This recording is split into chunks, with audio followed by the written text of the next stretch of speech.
ये शहर आज गुजरात का एक प्राउड हिस्सा है। टूरिस्ट्स आते हैं, लायंस देखते हैं गिर में, सोमनाथ टेम्पल के दर्शन करते हैं। लेकिन रिवाइंड करो अगस्त 1947, ये वही पल था जब एक स्टेट ऑफिशियली लीगली पाकिस्तान का हिस्सा बन गई थी। उसी दिन, जिस दिन पूरा हिंदुस्तान तिरंगा लहराने में बिजी था, कोई ड्रामा नहीं, कोई बॉर्डर वॉर नहीं, बस एक इंस्ट्रूमेंट ऑफ एक्सेशन, एक सिग्नेचर और एक मैप जिसमें जूनागढ़ का रंग बदल गया था, इंडिया से पाकिस्तान। तो ये हुआ कैसे और इंडिया ने इसे वापस कैसे लिया?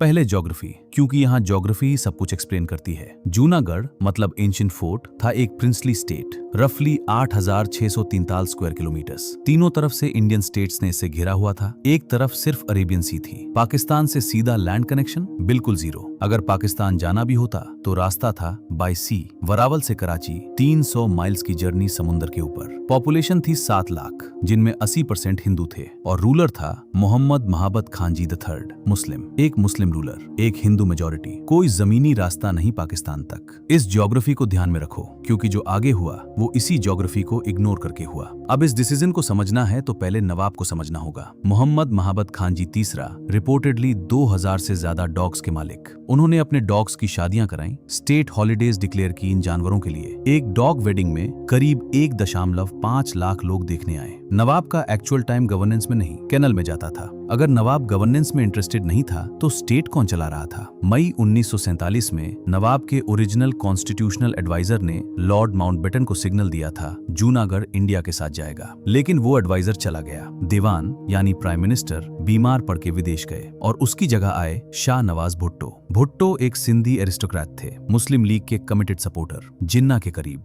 वो जुल्फिकर अली भुट्टो के पिता थे और बेनजीर भुट्टो के नाना। और जिस दिन से भुट्टो जूनागढ़ की सीट पे बैठे, स्टेट की पॉलिटिकल डायरेक्शन पलट गई। अगस्त 15, 1947। पूरा भारत नया कल सेलिब्रेट कर रहा था और उसी दिन भुट्टो ने नवाब से साइन करवाया एक इंस्ट्रूमेंट ऑफ एक्सेशन पाकिस्तान के साथ। इंडिया को यह पता चला न्यूज़पेपर में। दिल्ली में एक आदमी क्वाइटली, कंप्लीटली फ्यूरियस था। सरदार वल्लभ भाई Patel, home minister, 562 princely states को इंडिया में मर्ज करने वाला आदमी। उनके लिए जूनागढ़ सिर्फ एक स्टेट नहीं थी, वो एक प्रेसिडेंट थी। उनका कैलकुलेशन सिंपल था, अगर जूनागढ़ पाकिस्तान गया तो हैदराबाद का निजाम भी एनकरेज होगा, फिर डोमिनो इफेक्ट होगा। और पटेल डोमिनोज गिरते नहीं देखना चाहते थे। 19 सितंबर 1947 पटेल ने अपने most trusted strategist VP Menon को सीधा जूनागढ़ भेजा। मेनन वहां पहुंचे और नवाब से मिलना चाहा, पर नवाब बीमार थे। तो फिर नवाब के बेटे से मिलना चाहा, पर बेटे का जवाब आया कि वो क्रिकेट मैच में बिजी हैं। मेनन खाली हाथ लौटे। लेकिन पटेल के फैसले कभी खाली हाथ नहीं होते। इंडिया ने जूनागढ़ का पूरा इकोनॉमिक लाइफलाइन काट दिया। Food, fuel, coal, postal links, air links. State की इकोनॉमी सीज होने लगी और जब तकलीफ बढ़ती है तो लोग खुद उठते हैं। 25 सितंबर 1947 बॉम्बे के माधव बाग हॉल में 25,000 से 30,000 लोग इकट्ठे हुए। समदालस गांधी, महात्मा गांधी के रिलेटिव, ने एक प्रोविजनल गवर्नमेंट डिक्लेयर की। अर्जी हुकूमत मतलब जनता की अपनी सरकार। ये गवर्नमेंट राजकोट से ऑपरेट करती थी और पटेल की टैक्टिक सपोर्ट से। कुछ ही हफ्ते में अर्जी हुकूमत के फाइटर्स ने 107 विलेजेस अपने कंट्रोल में ले लिए। अक्टूबर 22 में इंडियन फोर्सेस मानवदर में और नवंबर 1 मंगरोल और बबारियाबाद में। जूनागढ़ की लाइंस रोज श्रिंक हो रही थे और भुट्टो के पास आंसर्स नहीं थे, पाकिस्तान के पास रिसोर्सेज नहीं थे और नवाब का फैसला हो चुका था। लेट अक्टूबर 1947 एक स्पेशल प्लेन चार्टर की गई। लोड किया गया बेगम्स, बच्चे, खास डॉक्टर्स, ट्रेजरी का पैसा, पैलेस का ज्वेलरी और सबसे इंपॉर्टेंट नवाब के most loved dogs. Take off से बिल्कुल पहले एक बेगम को पता चला कि उसका बच्चा पैलेस में रह गया है। वो रुक जाने की गुजारिश करने लगी, बट नवाब ने मना कर दिया। बाद में उस बेगम को उतार दिया गया और नवाब कराची के लिए उड़ गए। कराची में ग्रैंड वेलकम था, गार्ड ऑफ ऑनर, सेरेमनी। लेकिन जब एयरक्राफ्ट का दूर खुला,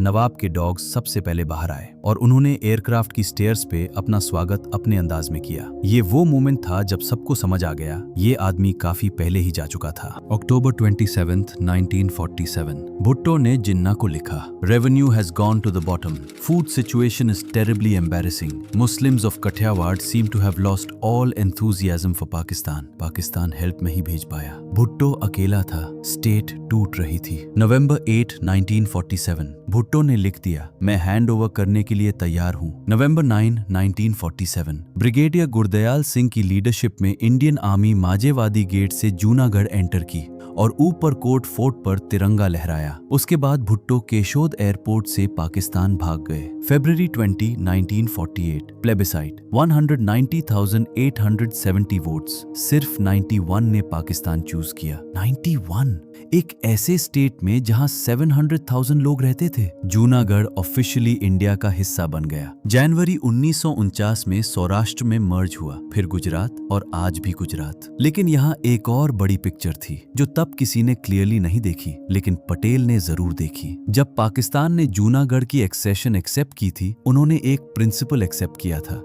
कि एक रूलर की चॉइस वैलिड है, चाहे पॉपुलेशन कुछ भी सोचे। पटेल ने वो आर्ग्यूमेंट नोट किया और उसने वही आर्ग्यूमेंट पलट दिया। कश्मीर में एक हिंदू रूलर था, मुस्लिम मेजॉरिटी थी। जूनागढ़ और कश्मीर दो अलग स्टेट्स, एक ही लॉजिक का मिरर इमेज। जूनागढ़ रिजॉल्व हो गया, कश्मीर आज भी चल रहा है। और पाकिस्तान, वो आज भी ऑफिशियल मैप्स पे जूनागढ़ को अपना क्लेम करता है। 2020 में भी एक ऑफिशियल मैप रिलीज की गई थी, एक स्टेट जिसमें सिर्फ 91 लोगों ने उन्हें चूज किया था। जूनागढ़ सिर्फ एक एक्सेशन की कहानी नहीं है, ये एक रिमाइंडर है कि बॉर्डर्स सिर्फ जमीन से नहीं बनते, वो लोगों के चॉइस से बनते हैं। और अक्टूबर 1947 में जूनागढ़ के लोगों ने अपनी चॉइस दे दी थी, नवाब के साइन करने से बहुत पहले।